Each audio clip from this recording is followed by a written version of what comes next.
हो, अगदी थोडक्यात सांगा काय मागणी आहे इथे आज लोकमान्यचे तुमचे जे इथले जे कर्मचारी आहेत ते आंदोलनात बसलेत गेटला, काय मागणी आहे? लोकमान्य हॉस्पिटल चिंचवड आणि लोकमान्य हॉस्पिटल निगडी हे दोन हॉस्पिटल ॲक्च्युली ट्रस्टचे आहेत. वीजी वैद्य सर याचे चेअरमन आणि एन व्ही वैद्य हे डायरेक्टर, प्रमुख डायरेक्टर. जवळपास 40 वर्ष जुनी ह्या हॉस्पिटल्स आहेत आणि सुरुवातीपासूनचे हे परमनंट कर्मचारी या ठिकाणी जवळपास एकूण कर्मचारी दोन्ही हॉस्पिटलचे 500च्या घरात आहेत. परमनंट वर्षानुवर्ष हा नावलौकिकाला आलेलं हे हॉस्पिटल अचानक करोना कालावधीमध्ये तर हे हॉस्पिटल पूर्ण चारायचं.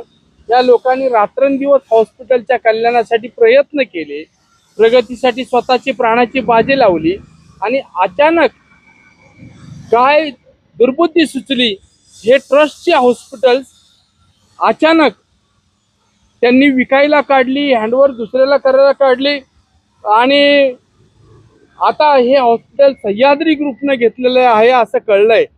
सह्याद्री ग्रुपचे चारू आपटे चेअरमन आहेत, त्यांनी घेतलं असं कळलेलं आहे. डॉक्टर एन व्ही वैद्य आणि विजी वैद्य यांची हॉस्पिटल्स.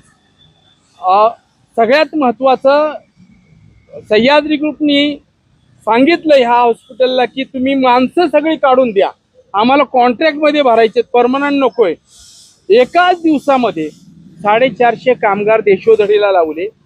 केलेल्या 10 महिन्याचं काम केलं, त्या 10 महिन्याचा पगार दिला नाही, कोविडच्या काळातला पगार दिला नाही. आज इंडस्ट्रीयल कोर्टामध्ये 2.5 वर्ष हे लोक चक्रा मारतायत, तारकावर तारका मॅनेज करून. तिथली मॅनेजमेंट जे आहे असेच 2 टगे त्यांनी ठेवलेत.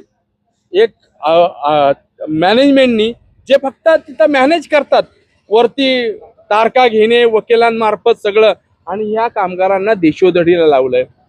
फक्त एकच चूक केली यांनी की 19 वर्ष राष्ट्रीय श्रमिक आघाडी संघटना इथं कार्यरत होती, यातल्या काही लीडरना त्यांनी फोडलं आणि त्यांनी बाहेरची युनियन केली, एक पुन्हा मुंबई बाहेरची.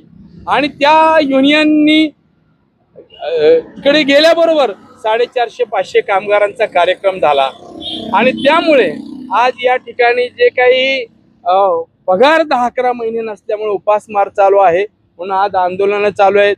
माननीय आयुक्तांच्याकडं, कामगार आयुक्तांच्याकडे या संदर्भातली बैठक झाली. माननीय विधानसभेचे उपाध्यक्ष अण्णासाहेब बनसोडे यांच्याकडे बैठक झाली. अनेकांच्याकडे मध्यस्थी करण्याचा या कामगारांनी प्रयत्न केला, परंतु त्या कुणालाही ह्या मुजोर व्यवस्थापनानं कुणाचंही ऐकलं नाही.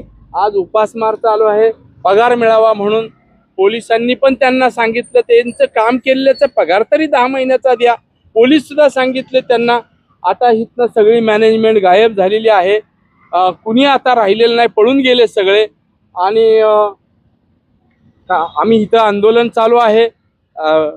सोमवारी आम्ही तुम्हाला काहीतरी कळवतो, पगार कधी देणार तुमचे, असं मॅनेजमेंटनी पोलीस स्टेशनला एक तो सुनील काळे म्हणून एक त्यांनी ठेवलेला आहे. त्यालाही 10 महिने पगार नाही तो म्हणतो. आणि तो आता पोलिसांना म्हटलं मलाही 10 महिने पगार नाही, आणि त्याला मध्यस्थी केलेलं आहे. आणि आता ते सोमवारी कळवतो म्हणलेत, परंतु आता कामगारांची, कर्मचाऱ्यांची अवस्था खूप वाईट आहे. असंच महाराष्ट्रामध्ये चित्र जर राहिलं तर कामगारांचा असंतोष हा वाढत जाणार आहे. सरकारलाही जुमानत नाही, शासनालाही जुमानत नाही. व्यवस्थापन ट्रस्टचं हॉस्पिटल आहे, डायरेक्ट धंदा चालू आहे. कुणाही गरीबाला कुठल्याही इथं उपचाराला मदत नाही, काही नाहीये. आता सोमवारी म्हटले, जर सोमवारी कुठलाही त्यांनी पगार केले नाहीत तर मात्र मला खात्री आहे सह्याद्री ग्रुपचे चारू आपटे एक सभ्य ग्रस्त आहेत, नावाजलेलं नाव आहे. ते कामगारांच्या बाबतीमध्ये सहानुभूतीनं विचार करतील आणि या कामगारांना पगार द्यावा 10 महिन्याचा आणि पहिलं कामावर यावं, ही एक प्रमुख मागणी आहे आमची. तोपर्यंत आंदोलन हे चालू राहणार आहे.